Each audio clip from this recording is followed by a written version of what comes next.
നമസ്കാരം. National broadcasting news India gulf അപ്ഡേറ്റ്സിലേക്ക് ഏവർക്കും സ്വാഗതം. UAE-യിൽ ആദ്യമായി തികച്ചും വ്യത്യസ്തമായ 3 ഇന്ത്യൻ പാസ്പോർട്ട് ഡിസൈനുകൾ ഒരേ സമയം പ്രചാരത്തിൽ വന്നു. അബുദാബിയിലെ ഇന്ത്യൻ എംബസിയും ദുബായ് ഇന്ത്യൻ കോൺസുലേറ്റും ചേർന്ന് ചിപ്പ് ഉൾപ്പെടുത്തിയ ഈ പാസ്പോർട്ട് UAE-യിൽ ആരംഭിച്ചു. ഇതോടെ ദീർഘകാലമായി UAE-യിൽ താമസിക്കുന്ന ഇന്ത്യൻ പ്രവാസി കുടുംബങ്ങളിൽ ഇനി 3 തലമുറ പാസ്പോർട്ട് കൈവശമുള്ള അംഗങ്ങൾ വരും. 2021 മുൻപുള്ള ഡിസൈൻ, 2021 പുനർരൂപകൽപ്പന ചെയ്ത പതിപ്പ്, റേഡിയോ ഫ്രീക്വൻസി ഐഡന്റിഫിക്കേഷൻ സംവിധാനമുള്ള ഈ പാസ്പോർട്ട് എന്നിങ്ങനെയാകും അവ.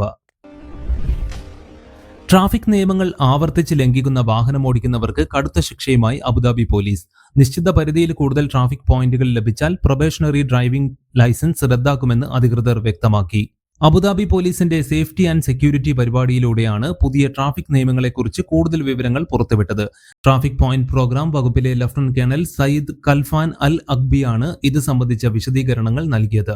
21 വയസ്സിന് താഴെയുള്ള ഡ്രൈവർമാർക്ക് 24 ട്രാഫിക് പോയിന്റുകൾ ലഭിച്ചാൽ അവരുടെ ലൈസൻസ് 6 മാസത്തേക്ക് സസ്പെൻഡ് ചെയ്യും.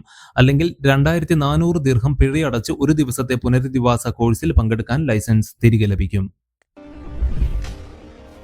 വാഹനങ്ങളുടെ ഒഴുക്ക് കൂടുതൽ സുഗമമാക്കുന്നതിന്റെ ഭാഗമായി കിഴക്കൻ പ്രവിശ്യയിലെ ദമാം നഗരപരിധിയിലെ പ്രധാന റോഡുകളിലെ വിവിധയിടങ്ങളിൽ 40 സിഗ്നൽ ലൈറ്റുകൾ ഒഴിവാക്കി.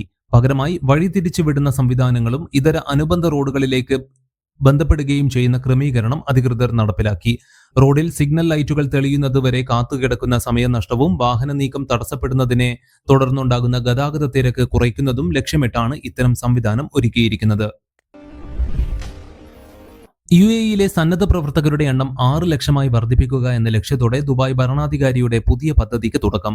ദുബായ് വൈസ് പ്രസിഡന്റും പ്രധാനമന്ത്രിയും ഭരണാധികാരിയുമായ Sheikh Mohammed bin Rashid Al മക്തൂമാണ് volunteering and community engagement ecosystem പ്രഖ്യാപിച്ചത്. സന്നദ്ധ സേവനത്തിന്റെ സ്വാധീനം വർദ്ധിപ്പിക്കാനും ലാഭേച്ഛയില്ലാതെ പ്രവർത്തിക്കുന്ന സ്ഥാപനങ്ങളെ പിന്തുണയ്ക്കാനും സുസ്ഥിര വികസനത്തിന് അവരുടെ സംഭാവനകൾ വർദ്ധിപ്പിക്കാനും വേണ്ടിയാണ് ഈ സമഗ്ര സംരംഭം.